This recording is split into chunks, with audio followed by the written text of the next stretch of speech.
예, 여러분 한 주 동안 또 잘 지내셨지요? 네네, 별일 없으셨죠?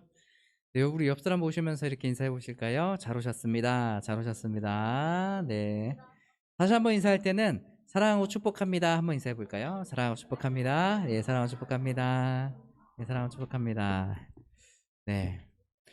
저는 한 주 동안 이제 지내면서 저희 우리 아내 외할아버지께서 돌아가셨죠. 그 소천하셔서 저희가 이제 보성에 급히 내려가서 3일 동안 장례를 잘 치렀습니다. 그리고 잘 보내드렸어요. 여러분 기도로 또 함께 해주시고 해셔서 얼마나 감사한지 모르겠어요. 그래서 어, 이 같이 한 공동체로 있다는 게 얼마나 든든하고 힘이 되는지 다시금 깨닫는 시간이 되었습니다. 어, 그 할아버지께서 그 국가 유공자세요. 그래가지고 국가 유공자시면 장례 기간 동안에 또 어디 이렇게 오셔가지고 막 그 뭐라 그럴까요? 무슨 행사 같은 것도 하시고 뭐 경례도 하고 막 그러시더라고요. 그리고 국가 유공자시면은 그 근조기 중에 대통령 근조기도 따고 그러더라고요. 그래서 뭐야? 하고서 봤는데 그리고 나서 국가 유공자 분들은 다 우리 이제 국립현충원이나 네, 그리고 호국원 임실에 있어요. 임실 치즈 아시죠? 치즈 유명한 그 임실. 진안 옆에 전주 옆에 있는 임실인데 그 임실에 호국원이라고 있어요. 그래서 호국원은 딱 가니까 납골당처럼 딱 돼 있더라고요. 그래서 거기서 이제 순천에 들려서 화장을 하고 화장한 거를 다 가지고 그 호국원 임실로 가서 마지막으로 이렇게 모셔드리고 왔습니다. 왔는데 그 호국원에서도 그냥 이렇게 안치를 하는 게 아니라 여러 의식들이 있더라고요. 또 뭐 군인 분이 딱 이렇게 앞에서 지휘하시고 이렇게 하는 대로 뒤에 이제 유족들이 하고 그 다음에 딱 모셨는데 그런 거 보면서 참 새로운 경험이다라는 생각이 들었어요. 여태까지 저는 장례 이런 것들 그래도 좀 다녀봤는데 요번처럼 이렇게 호국원 같은 데 가서 한 건 처음이었거든요. 그래서 저도 목사지만 저희 동서도 목사거든요. 그래서 동서도 목사라 거기 가서 입관 예배 드릴 때는 같이 이제 동서가 인도하고 제가 기도하고 하는 시간들을 가졌는데 그 안에서 또 은혜가 있더라고요. 여러분 우리가 죽음이라는 것을 저는 이제 한 주 동안 있으면서 조금 생각하게 됐는데 여러분 죽음이라는 것이 뭐라고 생각하세요? 죽음 하면 막연하게 딱 생각하면은 그냥 끝인 것 같아, 그렇죠? 인생이 끝나는 것 같아. 죽음 하면 우리가 있잖아요. 많은 재산 뭐 이렇게 악착같이 모아서 뭐하냐. 너무 욕심 부리지 말라. 죽으면 이거 다 못 가고 간다라고 하면서 죽음이 끝인 것 같이 우리에게 여겨지지만 제가 한 주 동안에 좀 묵상한 것은 죽음이 끝이 아니라 또 새로운 시작이라는 거지. 그러니까 이 죽음으로써 우리가 영영 헤어지고 이제 아무것도 아니다라가 아니라 죽음을 통하여서 어떻게 해요? 이제는 예수 그리스도를 믿는 사람들이 천국 소망을 품게 되는 거예요. 그래서 같이 장례 예식을 드리고 또 떠나 보냈지만 그 안에서도 거기서 뭐 영원한 헤어짐이 아니라 다시 만날 것을 기대하고 소망하는 그런 마음이 있는 거예요.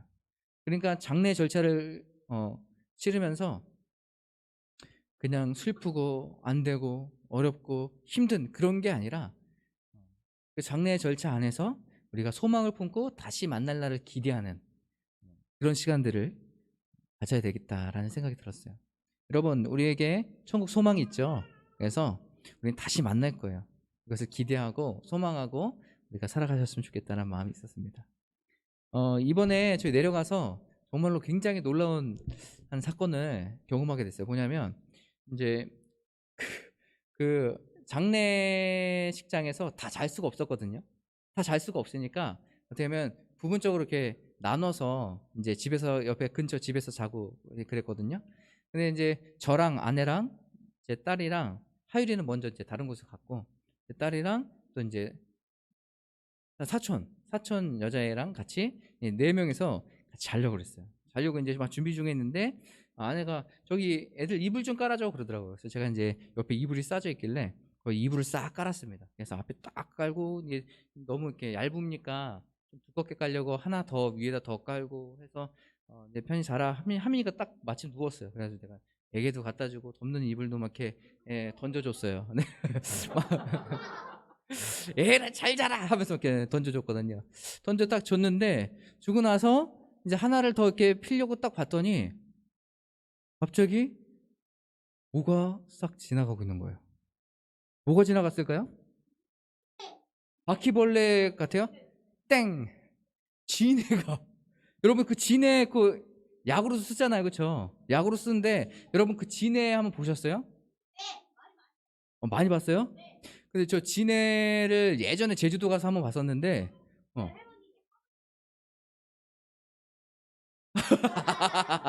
예, 맞아요. 전기 파리채. 진해가 딱 나왔는데요. 거기 그 밑에서 이불 사이 어디선가 나온 거예요. 그 진해가 딱 나와서 하민이가 누워 있는 그 거를 가로질러 가고 있는데 하민아 일어나 해가지고 빨리 나와 해가지고 빨리 나왔어요. 그리고 이제 진해는 막 지나가죠. 진해가요. 제가 보니까 한 15세에서 20cm 정도 돼요. 엄청 커요. 그래가지고 순간적으로 아내도 있고 우리 그 자녀들도 있는데 저 4명밖에 없는 거잖아요. 얘를 지금 못 잡으면 내가 안 잡으면 아무도 잡을 사람이 없다 해가지고 뭐 잡을 수 있는 게 있을까 해가지고 딱 봤더니 옆에 파리채가 있는 거예요. 그래서 파리채를 잡고 제가요 파리채로 그렇게 풀스윙으로 때려본 적이 없어요. 파리채로 한번 탁 때렸는데 얘가 따고 왔나 봐. 아따오! 이렇게. 그러더니 한 번 이렇게 막 뒤집어져요. 그래가지고 더 이상 도저히 볼 수가 없다 해가지고 제가 한 풀스윙으로 한 7번 때렸나 봐요. 7번 때렸더니 걔가 가만히 있더라고요.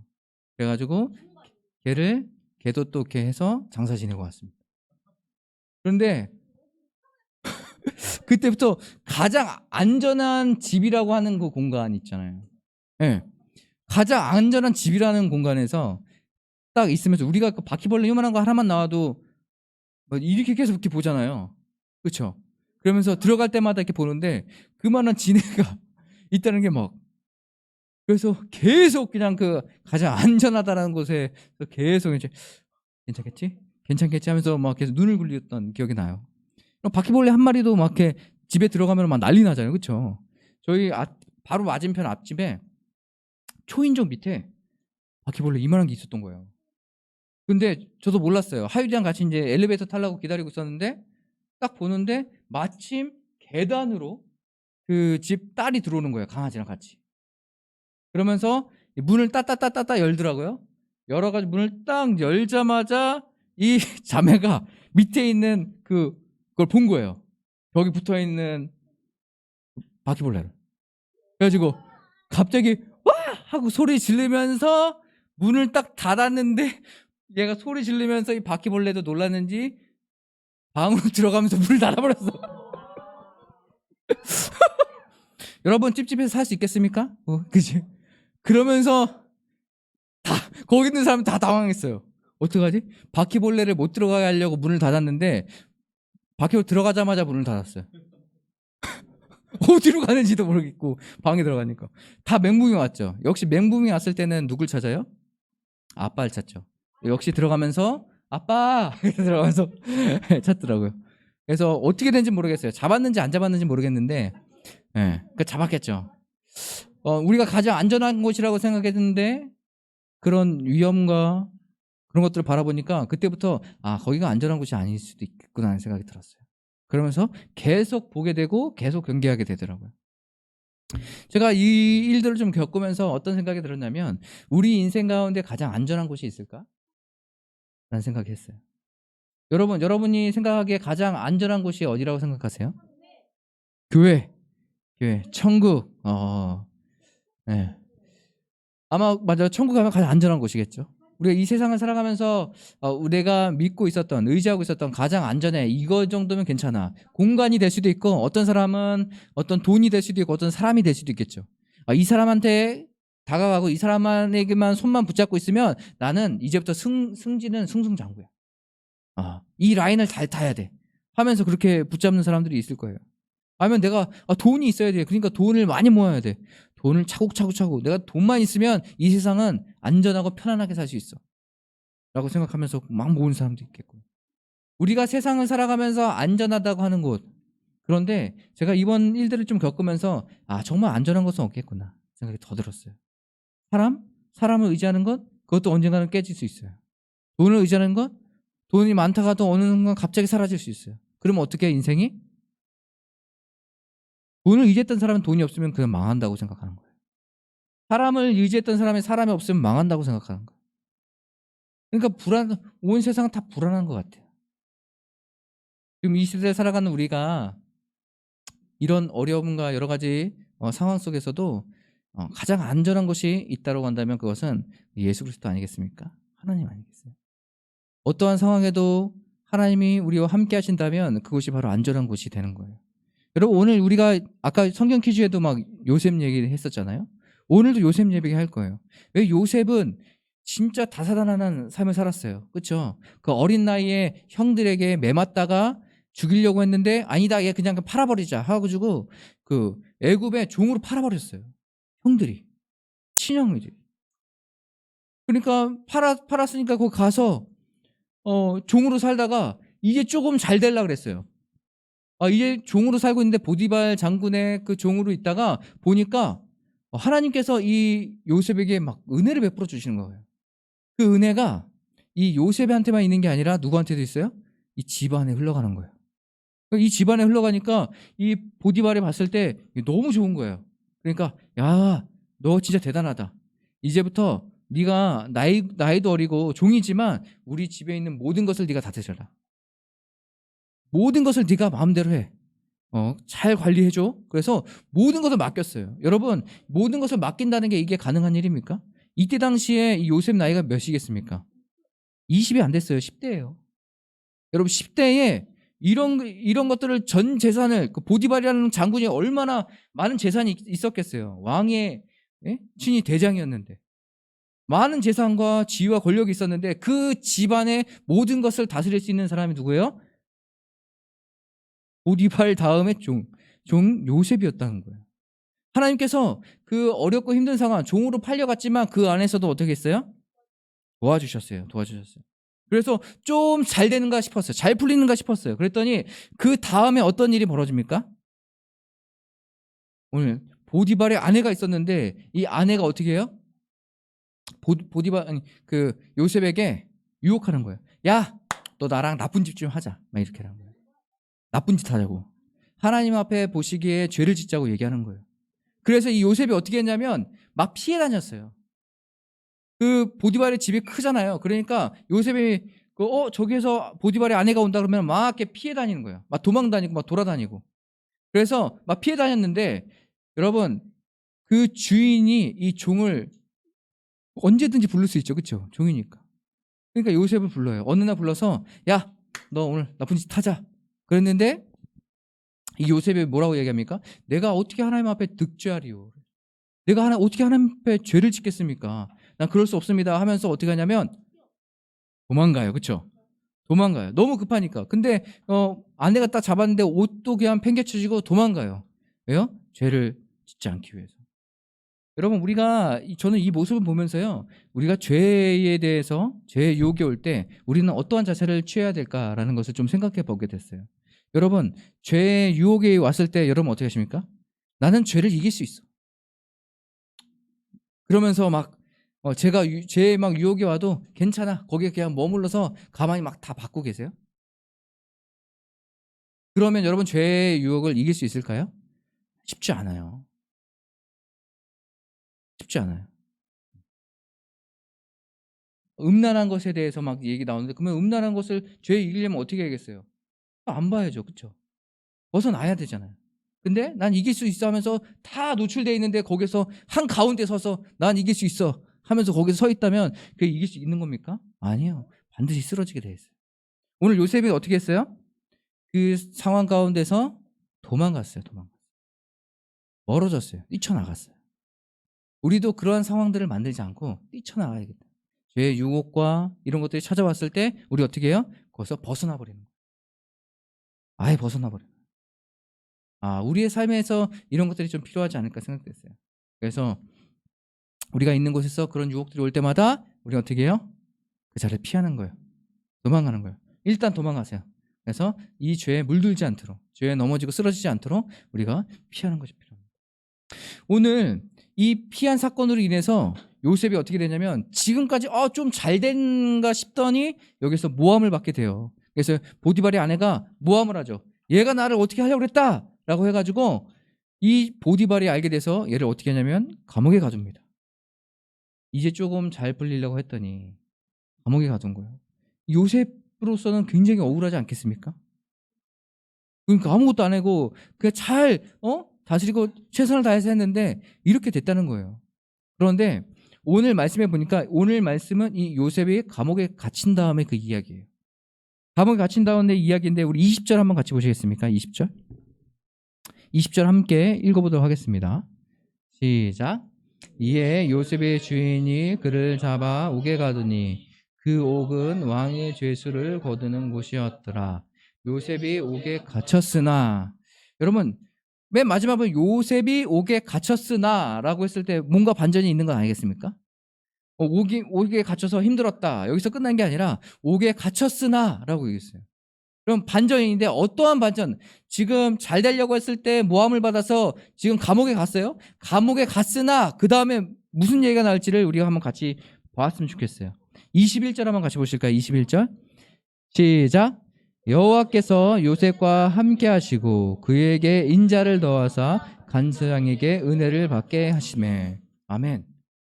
오늘 말씀을 보니까요, 이 요셉이 감옥에 갇혔어요. 상황은 최악의 상황이에요. 그렇죠? 감옥에 갇혔으나 지금 뭐라고 했어요? 하나님이 어떻게 하셨다고요? 요셉과 함께 하셨대요. 함께. 여러분 우리가 이 세상을 살아가는 그 형통의 비밀이 여기 있어요. 돈을 많이 버는 건, 내가 원하는 것 다 사고 내가 원하는 것 다 이루어지는 건, 이런 것도 중요하겠지만 이거보다 더 중요한 건 뭐냐면 그 형통한 삶은 바로 하나님이 우리가 함께 계신 삶이에요. 우리가 많은 부와 내가 원하는 것 다 얻는다고 할지라도 내가 하나님이 함께하지 않는다면 내 삶 가운데, 그러면 그 삶은 형통한 삶이 아닌 거예요. 형통한 삶은 그래서 세상의 기준에 있지 않고 성경에는 하나님께 있어요. 내가 하나님께 붙어 있나? 하나님이 나와 함께 하시나? 아니면 내가 세상을 의지하며 하나님을 떠나 있나? 여러분 정말로 형통한 삶을 살아가고 싶으세요? 그렇다면 하나님이 함께 하심을 날마다 구하시면서 살아가길 바라요. 이것이 먼저예요. 그래서 날마다 하나님께서 함께 하시는 사람들에게 어떠한 일들이 일어나는지를 우리가 좀 보고 싶어요. 봐요. 하나님께서 이 요셉과 함께 하니까 어떻게 해요? 간수장에게 은혜를 받기 시작해요. 간수장이 얘를 좋게 보는 거예요. 이런 애가 있었네.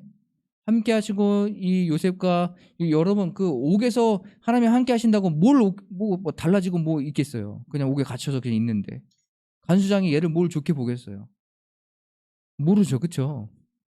거의 그럴 만한 상황도 아닌 그 상황에서 지금 오늘 말씀해 보니까 이 하나님이 이 요셉과 함께함으로 말미암아서 어떻게 해요? 간수장에게 은혜를 입게 하십니다. 그래서 결론적으로는 이 요셉이요 그 감옥을 전 죄수를 관리하는 사람이 돼요. 놀랍죠? 감옥에 갇혔으나 갇히지 않은 자처럼 행동하는 삶을 살게 되는 거예요. 물론 물리적으로는 밖으로 나갈 수는 없겠죠. 하지만 그 안에서 어느 정도의 자유함을 누리면서 살아갈 수 있게 되는 거예요. 그러면서 하나님께서 이를 형통하게 하셨다고 얘기해요. 그래서 오늘 말씀에 보면 뭐라고 얘기하고 있냐면 범사에 형통하게 하셨다라고 얘기해요. 하나님이 함께 하심으로 말미암아서 범사에 형통하게 하셨다. 이것이 바로 요셉의 삶이었습니다. 그렇다면 우리도 범사에 형통한 삶을 살려면 우리도 동일하게 하나님께서 함께 하신 삶을 살아가야 된다는 거예요. 여러분 생각해 보세요. 요셉은 하나님이 함께 하셨지만 모함도 당할 수 있었어요. 그렇죠? 요셉은 하나님께서 함께 하셨지만 옥에 갇혔어요. 요셉 하나님께 함께 하셨지만 형들이 요셉을 팔아 넘겼었어요. 여러분 잘 들으세요. 형통해서 하나님과 함께 한다고 해서 내가 어렵지 않아, 이건 아니에요. 어려운 일은 나에게 일어나지 않을 거야. 아니요. 형통한 하나님과 함께 형통하는 삶을 살아간다고 하는 사람도 어려움과 힘듦을 겪게 돼요. 여러분 제가 만약에 요셉 같은 삶이라면 벌써 포기했을지도 모르겠어요. 내가 이런 삶이 있었나? 이제 난 여기서 죽겠구나. 그냥 포기해버릴지 모르겠어요. 하지만 그 어렵고 힘든 상황이지만 그 안에서 하나님이 함께 하셨기 때문에 이 요셉은 어떻게 할 수 있어요? 형통할 수 있었어요. 그래서 성경의 기준의 형통과 세상이 말하는 그 형통의 기준을 다르게 생각해야 돼요. 제가 예전에 그 2년 반 전이죠. 2년 반 전에 푸른 교회를 나오게 됐어요. 높은도 푸른 교회를 이렇게 나오게 됐어요. 나오게 돼서 이제 어떻게 해야 되나 고민하고 있을 때 개척을 해야 될까? 아니면 다른 교회 부목사로 가야 될까? 이것을 굉장히 고민했었거든요. 고민하다가 내린 결론은 다른 교회 부목사로 가자였어요. 그런데 다른 교회 부목사로 가자였는데 그러면 이제부터 어떻게 되냐면 저도 여러분랑 똑같아요. 우리가 이제 어디 입사하려고 그러면 이력서 내고 면접 보러 가고 이런 것들 하잖아요. 교회도 부목사를 뽑을 때 그런 절차들을 받습니다. 그래서 제가 제 기억으로는 거의 한 10군데 정도를 제가 넣었던 걸로 기억해요. 각 교회들 뭐 송도도 있었어요. 송도도 있었고 뭐 관악구도 있었고 뭐 별런 데 다 있었어요. 그래서 그 다 이제 서류를 10개 정도를 다 집어넣었습니다. 집어넣었는데 연락이 온 데가 있을까요, 없을까요? 우진아 기억하겠어. 진실의 방으로. 진실의 방으로. 예. 맞아요. 연락이 온 데도 있고 안 온 데도 있었어요. 그러니까 이력서를 하고 그냥 추후에 연락하겠습니다라고 얘기했기 때문에 저는 그냥 이력서만 내고 기다리고 있거든요. 그러니까 연락이 올 때까지 기다려야 돼요. 연락이 올 때까지 기다리는데 보니까 한 6군데에서 7군데 정도에서 연락이 왔어요. 그래서 면접을 보러 오라. 그래서 알겠습니다 하고서 이제 면접을 이제 보러 갔죠. 면접을 이제 여러 가지 이제 보러 갔는데 제가 이제 면접을 보러 갈 때마다 그 교회들이 정말 다양했어요. 100명 미만인 교회부터 그렇죠? 그래서 10,000명 이상 된 교회, 다양한 교회들이 이제 있었어요. 그래가지고 거기 이제 막 이렇게 다니면서 이제 면접을 보게 되는데 면접 보고 나면 굉장히 떨리잖아요, 그렇죠? 네. 근데 제가 뭐 다른 건 몰라도 면접은 좀 잘 보는 것 같아요. 네, 면접은 좀 잘. 네, 그래서 면접하고 나면 항상 기분이 좋았어요. 그래, 뭐 여기도 괜찮지. 하면서 막 돌아다녔는데 그리고 나서 다 연락이 왔거든요. 연락이 왔을 때 뭐라고 왔을까요? 죄송합니다. 제가 실제로 얼굴을 보니까 사진하고 좀 많이 다르시네요. 네, 다락입니다. 이렇게 나왔을까요? 네, 그렇지 않고 다행히 감사하게도 다른 곳에서 다 연락이 왔어요. 그래서 연락이 와서 이제 함께 할 수 있겠냐, 함께 할 수 있겠냐 이렇게 해서 다 연락이 와서 당연히 한 7군데 정도에서 연락이 왔어요. 그래가지고 여기를 그러면은 면접 본 데는 거의 다 된 거예요. 그래 이제 갈까 말까. 이제는 제가 어디 한 군데라도 됐으면 좋겠다 이런 게 아니라 이제 7군데 정도 됐으니까 이제 골라가는 거예요. 골라서 이제 하는 거예요. 저는 그때까지 진짜 하나님께서 길을 많이 열어주셔서 참 감사하다 라는 생각이 들면서 그래도 7군데 정도에서 연락이 왔으니까 이제 난 여기는 내가 골라서 가면 되겠다. 그래서 저는 이 모든 게 굉장히 형통하다라고 생각했어요. 그냥 시각적으로 봤을 때 이렇게 되는 거 내가 골라갈 수 있겠네. 그래서 고른 데가 어디예요? 여기 그 고척동에 있는 교회. 고른 데가 심사숙고해서 골랐어요. 그래서 그나마 이제 고른 데가 여기였는데 여기 와서 보니까 굉장히 쉽지 않은 시간들을 보냈어요. 여러 가지 이제 그러면서 예배 때마다 은혜가 되지 않는 거예요. 그래서 한 3개월 정도 지났을 때 도저히 이게 안 되겠다 싶어서 제가 우리 목감에 거기 있었잖아요. 목감 거기랑 연결돼 가지고 제가 주일날 끝나고 거기서 혼자 기도하고 예배드려도 되겠냐고 해서 거기에서 주일날 끝나면 저는 이제 저녁을 먹고 바로 그쪽으로 넘어가서 기도하고 하는 시간들을 갖고 다시 왔거든요. 그게 이제 한 4월 정도부터의 4월이 아니죠. 한 7월 정도부터의 제 일과의 시작이었어요. 6월 말에서 7월. 그래서 주일마다 이제 그렇게 했는데 그렇게 하는데 거기 기도하면서 이제 개척에 대한 마음이 있었거든요. 제가 이 교회 심사숙고해서 나는 진짜 잘 돼가지고 내가 여기 가면 더 잘 될 거라 생각하고 여기를 골랐어요. 그랬는데 막상 가니까 그건 또 아니었더라고요. 물론 그곳에서 배우고 또 좋은 사람들을 만나는 것도 있었어요. 하지만 내가 생각하는 그런 개념의 잘됨 이런 게 없었어요. 내 마음은 점점 더 피폐해져 가고 더 교회를 섬기는 게 더 힘들어지고 어려워지는 거예요. 그래서 내가 세상의 형통이라고 생각했던 거, 세상에 내가 골라갈 수 있었다라고 했던 그 모든 것들이 다 형통이고 잘 된 거라고 생각했는데 보니까 물론 하나님께서 지금까지도 선하게 인도해 주시고 여기까지 이끌어 주셨는데 내가 선택한 것이 곧 좋은 것만은 아니다라는 생각이 들어요. 내가 형통하다고 생각하는 세상의 기준에서 내가 이 형통이다? 이게 아닐 수 있다는 거예요. 그리고 세상의 기준으로 내가 형통을 개념을 생각하고 거기서 선택하면 결국 그 안에서 내가 무너지게 되는 것을 보게 됐어요. 느꼈어요. 그러니까 우리가 잘 되고 우리가 정말 범사에 형통한 삶을 살려면 우리가 어디 있든지 누굴 바라봐야 돼요? 하나님을 바라봐야 돼요. 하나님이 함께하는 삶이 형통한 삶이에요. 내가 거기서 이력서 10개 넣었는데 10개 다 안 되고 아니면 한 개 간신히 붙었다 할지라도 그 안에서 내가 어렵고 힘들어한 마음보다 하나님이 나와 함께 하신다면 그것이 형통한 것이에요. 내가 거기서 아무것도 그냥 안 되고 나 갈 데도 없어 라고 해서 아내한테 얘기했을 때 그때도 하나님이 나와 함께 하시면 그것이 바로 형통한 삶이에요. 내가 볼 때는 세상의 기준에는 아유 안 됐다라고 할지 모르겠지만 하나님의 기준으로 봤을 때 하나님이 함께 하시는 삶이 바로 형통한 삶인 거예요. 실제로 푸른교회 나와서 많은 목사님들이 나오셨잖아요. 그때 청년 목사님 중에 2년 동안 사역지를 못 구해가지고 계속 힘들어하셨던 분이 계세요. 그런 것들 바라봤을 때 그러면 저분은 형통한 삶이 아닐까? 만약 그 부분 안에 그런 상황이지만 하나님이 함께 하셨다면 그리고 함께 하심을 느끼고 살아갔다면 그분 삶 안에는 우리가 모르는 형통함이 있는 거예요.